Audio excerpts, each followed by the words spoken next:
Buenas tardes, soy la docente Florencia Bailió y les voy a hablar en esta oportunidad de la inmunidad de las mucosas.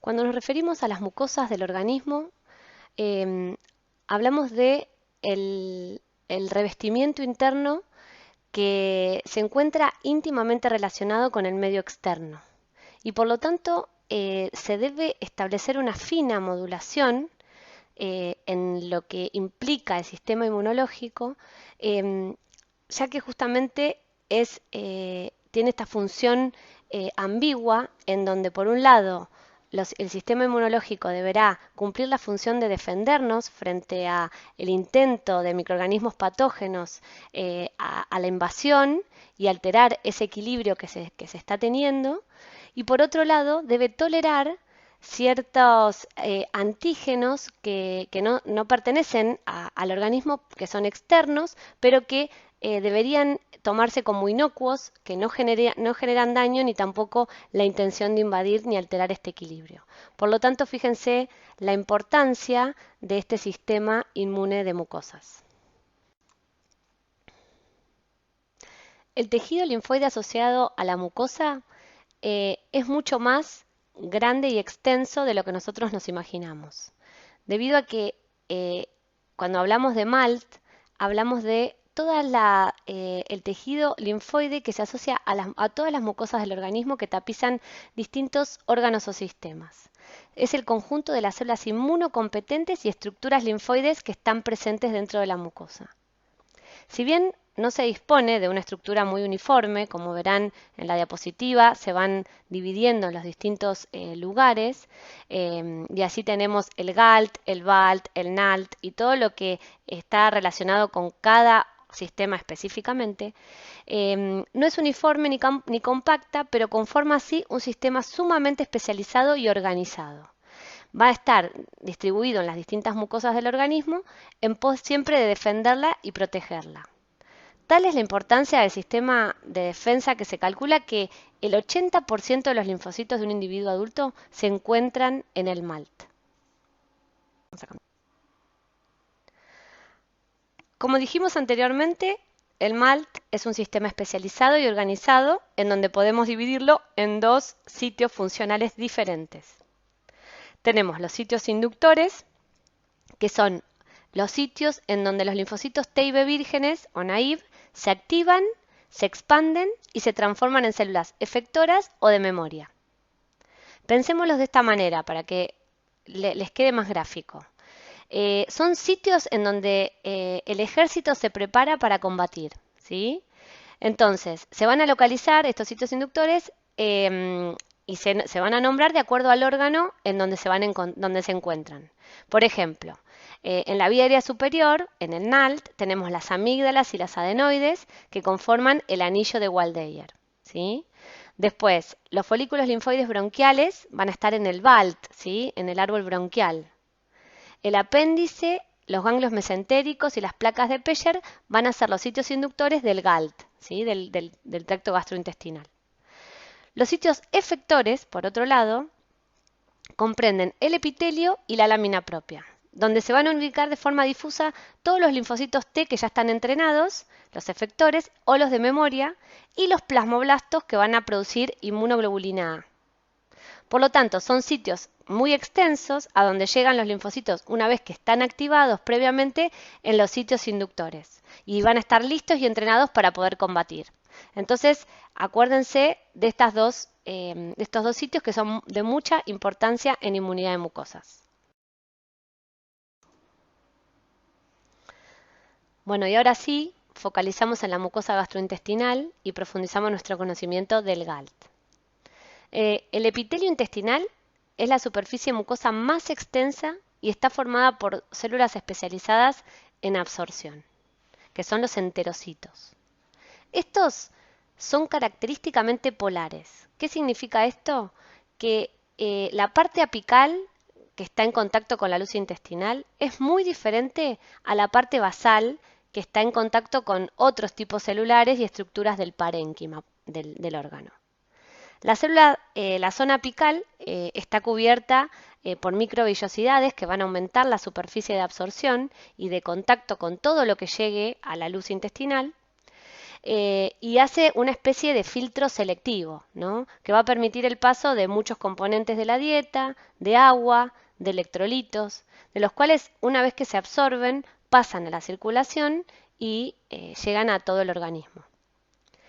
Estos enterocitos están unidos entre sí por uniones estrechas, siendo la continuidad del epitelio una formidable primera barrera frente a los microorganismos presentes en la luz. Imagínense que eso hace como una barrera física, ¿sí? En los enterocitos existen otros tipos, entre los enterocitos existen otros tipos celulares que también son muy importantes en la conservación del equilibrio inmunológico.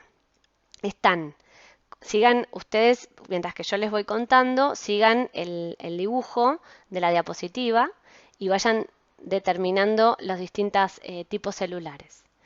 Están las células de Paneth, que son las que producen sustancias antimicrobianas muy potentes. Después están las células de Goblet, que son productoras de mucho moco, y de mucina, que son glicoproteínas de alto peso molecular, que actúa como un escudo para el enterocito, evitando así la invasión de patógenos.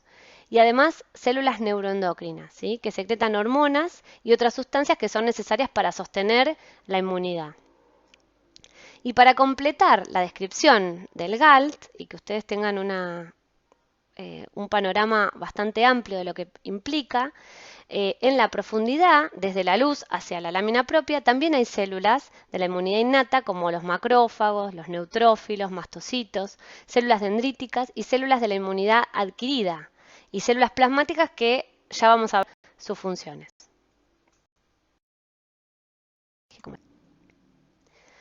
Bueno, y acá tenemos un personaje muy interesante que forma parte de este repertorio de células, que son las células M.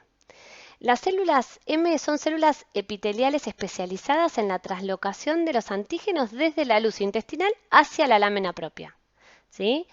Estas son muy importantes en todo lo que es la inmunidad de las mucosas. Constituyen en 10 al 20% de la superficie de los folículos linfoides a lo largo del intestino. Están en íntimo contacto con las células epiteliales y con células inmunes, como ven en el dibujo y en el gráfico. Como ven, también son extremadamente polares, muy diferentes en la luz, en la parte apical, que en la zona basal, ¿sí? Y estas células M tienen ciertas propiedades que les posibilita cumplir eficazmente sus funciones. Tienen características, ¿no? Muy importantes, que las tenemos que conocer. Tienen una alta capacidad endocítica, por lo tanto, pueden absorber de la luz un montón de partículas y de sustancias. Tiene una escasa actividad degradativa, lo que le va a permitir que el material que se endocita pueda ser traslocado casi sin sufrir cambios. Y tienen un glucocálix muy escaso, lo que favorece que la endocitosis de los elementos que van a contactar con la parte apical sea absorbidos de manera rápida, ¿sí? Entonces, si observamos acá en el gráfico, veremos que son muy polares y que están íntimamente relacionados con las células, con los linfocitos y con los macrófagos de la lámina propia, lo que eso va a aumentar mucho la velocidad de la interacción con estas células. Para que ustedes lo imaginen de alguna manera, son como una puerta giratoria para los antígenos y tardan aproximadamente 10 minutos en ser traslocados. Pero ojo, muchos microorganismos se valen de esta propiedad de las células M para poder ingresar e invadir la mucosa. Así que puede llegar a ser un arma de doble filo. Y para seguir entendiendo un poquito el proceso de cómo un antígeno desde la luz intestinal ingresa a la mucosa, tenemos que entender las vías posibles que tiene el antígeno para poder hacerlo, ¿no?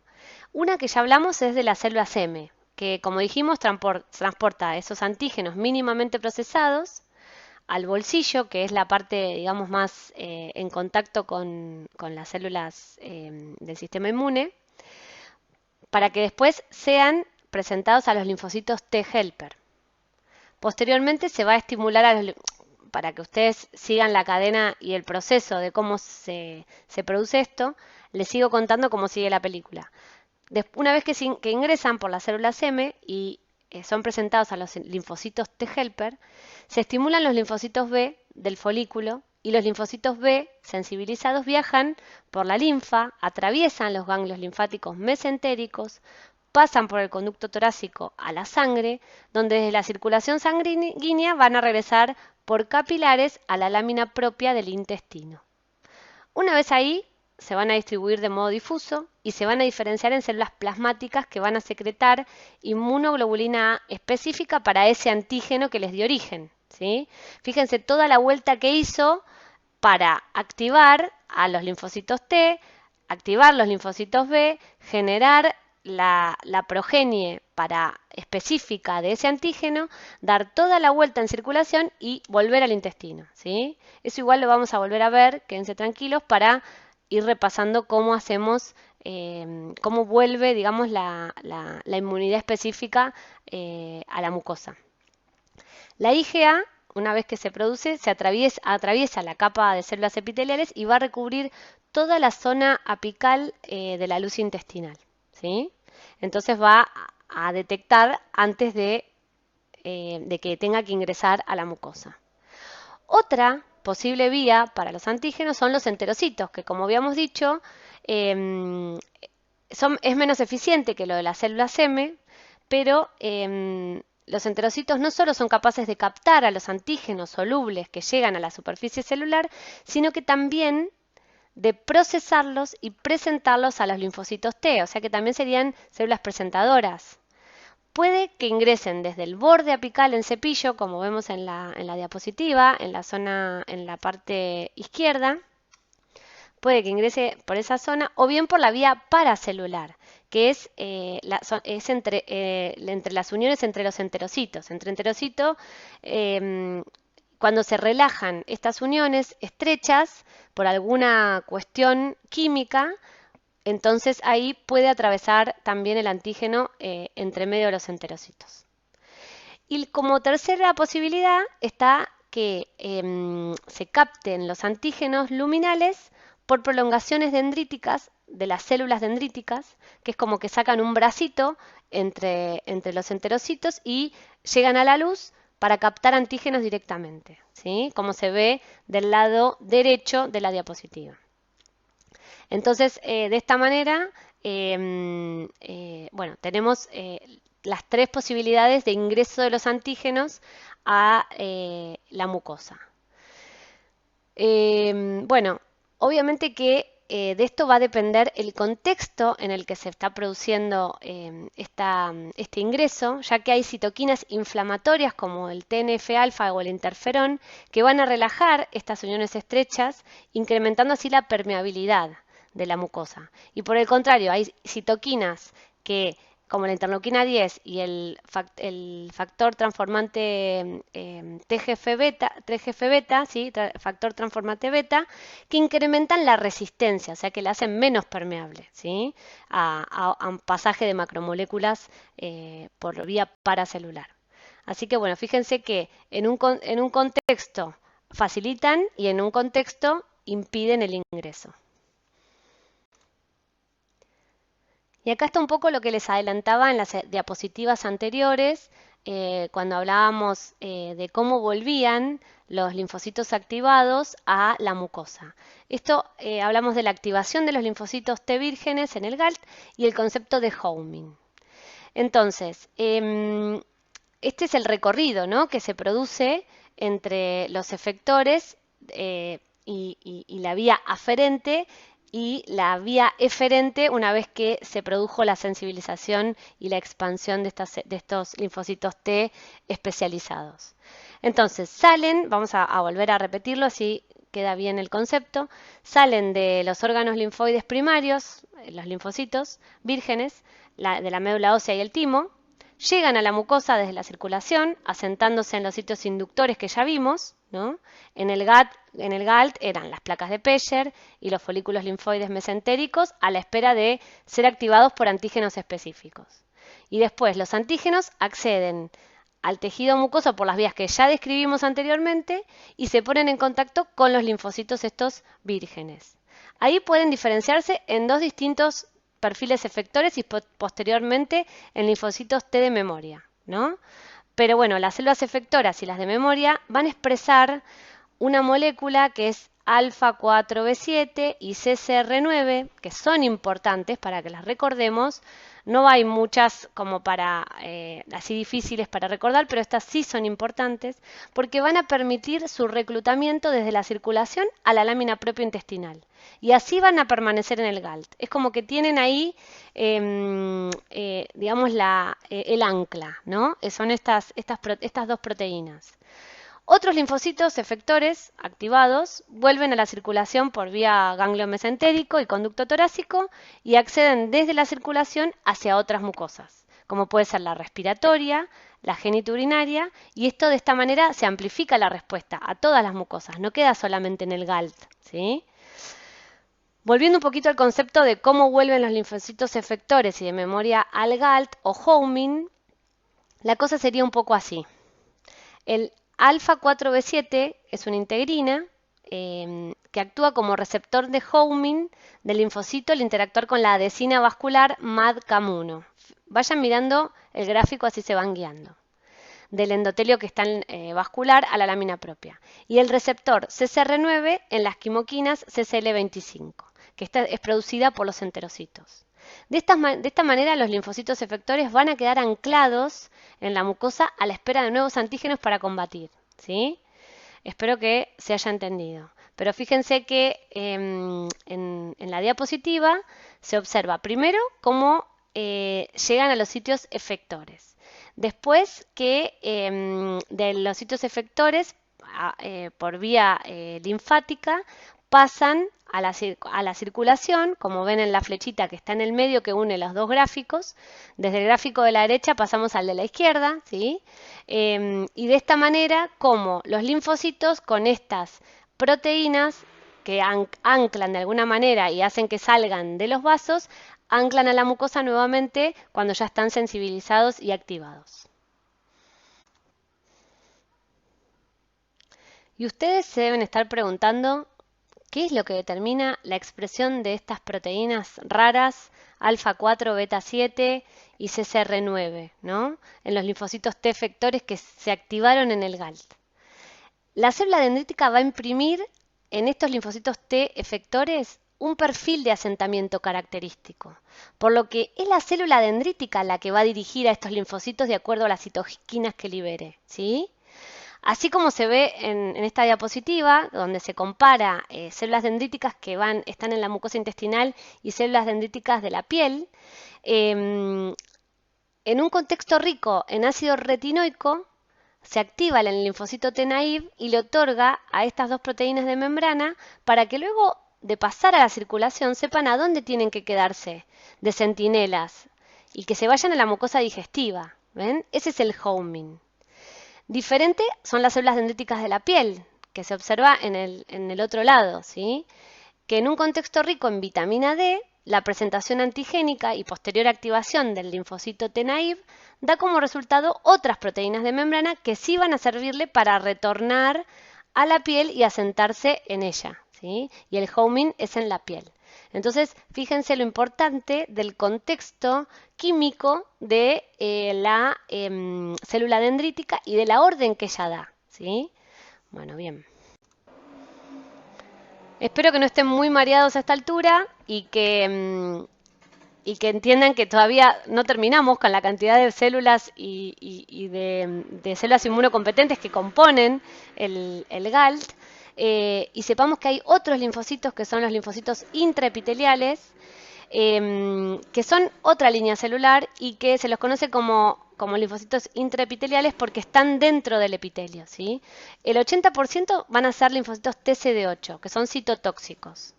Pueden expresar un TCR con cadena alfa-beta o gamma-delta. Esas son las características. Proveen una primera línea de defensa en el intestino y destruyen células estresadas o que estén dañadas, con lo que contribuyen a preservar la integridad de la barrera epitelial. Constituyen un elemento clave en la renovación del epitelio intestinal y producen citoquinas antiinflamatorias que van a contribuir al desarrollo de mecanismos tolerogénicos ante la microbiota normal y antígenos alimentarios. Al igual que los linfocitos T, los linfocitos B también podrán activarse en las placas de Peyer o en los ganglios mesentéricos al reconocer los antígenos en su conformación nativa y recibir la colaboración de células T helper. La activación de los linfocitos B vírgenes en el GALT tiene dos particularidades. En primer lugar, que promueve el cambio hacia la producción de anticuerpos IgA, que es el anticuerpo predominante en las secreciones mucosas. Y en segundo lugar, que favorece el asentamiento de los plasmoblastos en la lámina propia intestinal, que al igual que los linfocitos T, los plasmoblastos provienen de linfocitos B que se activaron en el GAL, expresando alfa 4, beta 7 y CCR9, que eran las proteínas de anclaje en la mucosa. Todo esto favorecido principalmente por la producción local del contexto químico predominante de TGF-beta. Y ya que nombramos a la inmunoglobulina A, no está de más recordar que es la inmunoglobulina más abundante de nuestro organismo, que se localiza principalmente en secreciones mucosas de saliva, lágrimas, calostro y leche materna, y en todas las secreciones mucosas respiratorias, digestivas y genitourinarias. También se encuentra en la circulación, obviamente, junto con el resto de las inmunoglobulinas, y que su producción es variable en el tiempo, siendo en el nacimiento ausente y va aumentando gradualmente en el primer año de vida. Y llega hasta el 30% de los niveles del adulto, siendo los niveles normales entre 65 y 350. Como observamos en la diapositiva, cada molécula de inmunoglobulina A está compuesta por dos cadenas pesadas y dos cadenas livianas. Al igual que el resto de las inmunoglobulinas, se va a dividir en una zona variable compuesta por ambas cadenas y en una porción FC compuesta por dos cadenas pesadas que sirven de ancla para interactuar con la célula. La inmunoglobulina A tiene la particularidad de tener dos formas, una monomérica y otra dimérica. La monomérica es la que se encuentra en la circulación y la polimérica o dimérica es la que se encuentra en las secreciones mucosas, por lo que se la llama inmunoglobulina A secretoria. Esta consta de dos moléculas de inmunoglobulinas monoméricas unidas entre sí con una cadena J de unión y estabilizadas por una molécula pequeña llamada componente secretorio. Y este gráfico simplifica un poco cómo desde la producción de la inmunoglobulina A desde el plasmoblasto ingresa al enterocito y es liberada a la luz intestinal una vez producida, ya que la cadena J sirve como molde para la incorporación de los monómeros para formar el polímero de inmunoglobulina A estable y también le va a conferir asimetría para la unión al receptor polimérico de la inmunoglobulina A en la superficie vasolateral del enterocito. Además, siendo dimérica, tiene doble capacidad de unión al antígeno, por lo tanto aumenta su potencia neutralizante y esto le va a servir para los epitopos antigénicos de baja afinidad que tienen muchos virus y bacterias en su superficie. El componente secretorio es en realidad el componente secretado del receptor polimérico de inmunoglobulina A que se encuentra en la superficie vasolateral de la célula epitelial de la mucosa. Este protege al dímero de IgA de ser degradado por las enzimas proteolíticas dentro del enterocito y acompaña al pasaje transcelular hasta que es liberado en la luz por su polo apical, ¿no? Como se ve en la diapositiva en el último dibujito. ¿Qué hace que el plasmoblasto produzca esta enzima y no otra? Esta inmunoglobulina y no otra. Este switch a inmunoglobulina A es promovido por el TGF-beta, la interleuquina 5 y la interleuquina 10, en un contexto tolerogénico y de homeostasis. Acuérdense que siempre el contexto químico es el que va a dirigir la respuesta inmunológica. Bueno, bien sabemos hasta ahora de la importancia inmunológica de nuestra microbiota intestinal y de todos sus beneficios a nivel estructural, metabólico, inmunológico y de defensa. Los microorganismos que estimulan el desarrollo inmunológico actúan sobre la mucosa intestinal a través de diferentes vías. Endotoxinas, como lipopolisacáridos de la pared bacteriana, productos de la fermentación de los oligosacáridos, como ácidos grasos de cadena corta, y sustancias propias de las bacterias, como son segmento filamentoso, flagelina, peptidoglicanos, ácidos nucleicos. De esta manera, modulan las distintas vías de respuesta intentando mantener el equilibrio y la tolerancia inmunológica. Pero no nos olvidemos que son microorganismos, bacterias, virus, hongos. ¿Por qué la microbiota no induce una respuesta proinflamatoria en el intestino? ¿Por qué no nos defendemos de ella? Una de las razones es porque los receptores de reconocimiento de patrones en los enterocitos no se encuentran en la membrana apical, sino que están en la vasolateral y la microbiota no logra alcanzar la membrana vasolateral, por lo cual no llegan a reconocerlas. Además, la microbiota puede regular la expresión de proteínas inhibitorias de los receptores TOLD e inhibe la transcripción de genes proinflamatorias en las células del sistema inmune. De esta manera, cuando se encuentran en homeostasis, favorece una respuesta adaptativa tolerogénica, evitando que se desencadene la inflamación. Como vemos en la diapositiva, y englobando un poco los conceptos que venimos estudiando hasta ahora, los productos bacterianos y los componentes de la pared bacteriana son estímulos para el desarrollo inmune. Los mismos van a ser captados por receptores en la superficie del epitelio intestinal. Y desde allí parten señales, según el receptor activado, generando distintas respuestas de liberación de citoquinas inflamatorias o antiinflamatorias. La señal de los receptores tipo TOL es crucial para proteger y reparar ante factores infecciosos o inflamatorios. Entonces, ¿de qué depende que nuestra mucosa tolere o se defienda de todo lo que pasa en el exterior? El epitelio va a condicionar la funcionalidad de la célula dendrítica y el perfil de linfocitos T que se van a diferenciar en el GALT.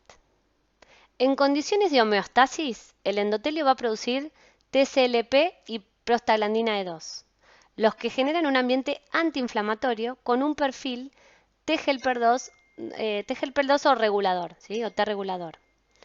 En condiciones, cuando existe en cambio una infección o daño de la barrera epitelial, se rompe este equilibrio y se aumenta la permeabilidad a los antígenos y el endotelio produce alarminas y citoquinas proinflamatorias que inducen a la diferenciación celular en perfiles inflamatorios T-helper 1, T-helper 17, preparándose para la defensa. Fíjense la diferencia entre homeostasis y disbiosis. Y como sabemos, son muchos los factores que están relacionados con la pérdida de tolerancia oral y que el desarrollo de la microbiota intestinal comienza inmediatamente luego del nacimiento. Parte se hereda de la madre y parte del contexto en el que el niño nace. Hay que tener en cuenta que la edad gestacional, el tipo de parto, sea vaginal o cesárea, la lactancia materna o la fórmula, la utilización de antibióticos periparto, si hubo complicaciones y requirió internación en neo adquiriéndose la colonización intrahospitalaria, todo esto va a alterar el equilibrio y va a predisponer a un perfil proinflamatorio que va a condicionar al individuo en su desarrollo.